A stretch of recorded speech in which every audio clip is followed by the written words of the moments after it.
Hi and good evening, everyone. My name is Albert. This is Vlogs About Nothing. It's a show where I talk about absolutely nothing, so definitely swipe down or X me out or whatever you do when you encounter a random video on YouTube that you didn't know existed before. And oh boy, it just, it makes me smile to think how many people, in the ones and twos every single day sort of randomly stumble upon this channel and are greeted with such exuberant energy, like you don't even know me. What's up? It's nice to meet you. And then they like look at the thing on the channel, there's like all these videos and stuff, and it's like, yeah, this is what we do, and welcome. This is a fun thing that we do here, and I have to post 4 videos a day in order to get to 1,000, which is a goal that I publicly set for myself at the beginning of this channel, which was not 8 years ago,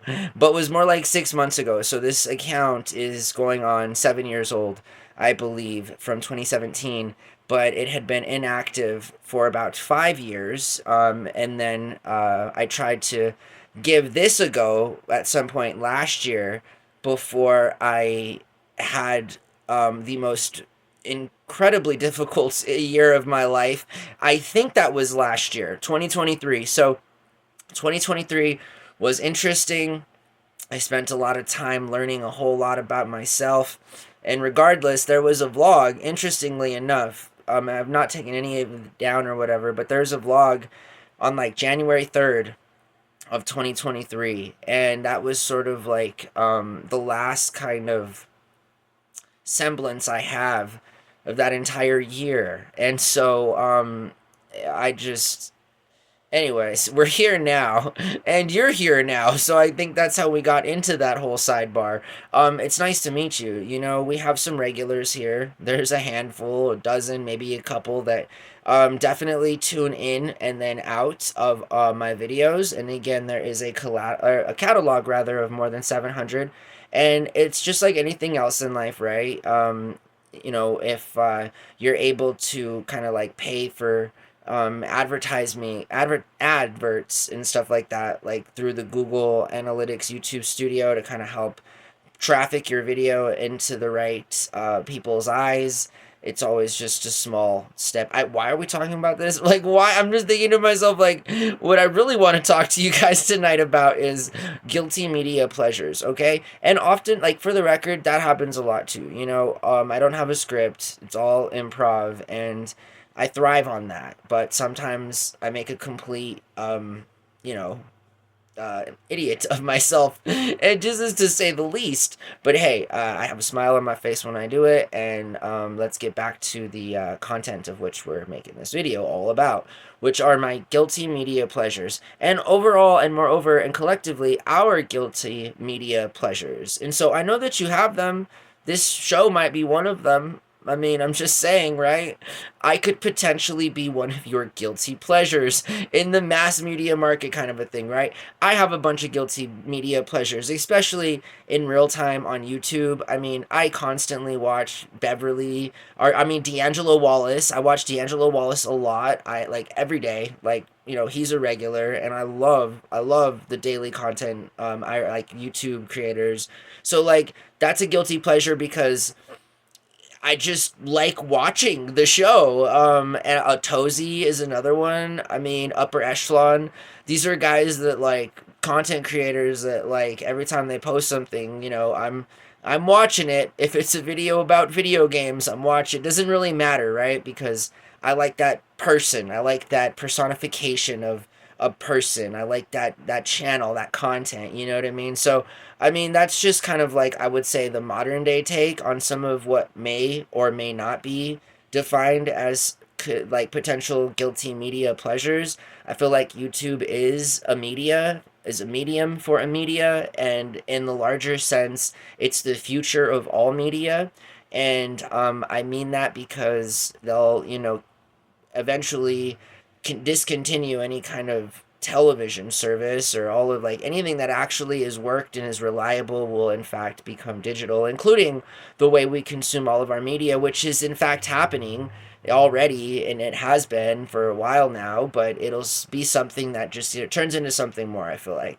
And with that being said, I feel like middle-aged people, woke boomers, all, and different and intelligent Xers, and non-intelligent Xers. I think everybody's finally coming over to the platform for various reasons, but more reasons than they ever have before. And so I say this because YouTube might be a guilty pleasure for you. I mean, it doesn't even have to get category specific. It could just be the medium of which you consume that media. Now, specifically, I want to highlight a few of my guilty pleasures, and they'll involve more of the archaic kind of entertainment distribution channels, meaning that these guilty media pleasures arise from the old school medium of broadcast television, essentially. So, like, for example, The Masked Singer. I mean, no one watches Fox on actual televisions anymore, but we do watch different shows from that particular channel on a whole bunch of different streaming platforms and so forth. And so it's interesting that, some of those old habits still follow me into the current digital world. And a guilty pleasure, again, is The Masked Singer. I mean, I think from my memory on the ad, it's something in its like 12th or 14th season or something. And I think that's pretty remarkable because, that show is like American Idol. It's like it's just one of these shows that, is entertaining. It's entertaining to see grown adults dress up in $10,000 costumes and sing. I mean, like, how is that a bad thing? That sounds pretty harmless. I mean, that sounds pretty cool, you know? And while we all might not like to talk about it, it's, something that I think we all find, that kind of nesting social, common ground in. And I think, again, because it symbolizes a lot more than just American watching habits. It does, in fact, overall, I think, kind of give an objective kind of, perspective into how people, find, simple pleasures and simple things. And moreover, the more that we have in common, the more consumable it then becomes, and the more acceptable it becomes for like everybody, right? In terms of, like, yeah, The Masked Singer, American Idol, Grey's. There's like a lot. These are guilty pleasures of mine, right? So we'll continue. So, I again think like American Idol, The Voice, these talent driven competition, loosely reality based, Simon, sort of roasting you. And then the, cool Chinese guy who made the album, the Christmas album, because, or the Asian man. I don't let the Asian guy, the Ho Young, the guy. You guys know who I'm talking about, right? The American Idol guy who was like so bad that then he became viral and almost made arguably an entire career of, just, not being the best singer, but definitely owning the kind of singing skills that he had. And so, yeah, it's one of my guilty pleasures. The Voice, American Idol, The Masked Singer.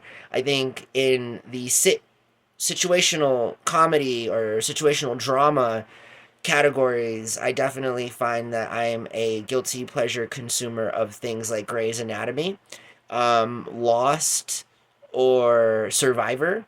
Now, I can tell you anything about any of these shows, really. I mean, I Grey's Anatomy more than any of the other three, or the other two, Lost and Survivor, but I am the kind of person who grew up when those shows like Lost and Survivor were like just super popular. Like, your parents were watching them, your grandparents were watching them. I mean, it was groundbreaking television. And so it's a lot of nostalgia, just so much as like it's a lot of growing up watching MTV in the real world kind of a thing, like literally, and then, the real world turning into Jersey Shore, and then I'd argue Jersey Shore turning into shows like Keeping Up with the Kardashians. I mean, these things evolve over time. This is how it works. But, I just feel like those guilty pleasures, Lost and Survivor, ask any mid 30-year-old person if they know really anything about the plot or the characters, and some of us will know more than you'd like to admit, but other people are going to be like, like, yeah, when it's on, I watch it. When I go over to visit my mom and my dad, they're watching it, so I'm sitting down at the couch and watching it with them. When I go visit my grandma, my uncle, so forth, you see what I'm saying? Old people, older people, you feel me? Including older people like myself. I'll be 37 in just, I think, a little greater than 72 hours. I think my mom told me I was born at night, though. So I don't know. I'd have to verify that. How do you verify like vital statistics such as like birth time? Like, okay, I just want to know what time I was born. Like, is this information available? Because as much as I love my mother and I think she has a fabulous memory or whatever, like I'm looking for some officiality. Is that a word? I need to know what time I was born. I got the date. I just want to know the time. Anyways, I hope that you guys are doing very well. And if this is, in fact, one of your guilty pleasures, as it is being one of the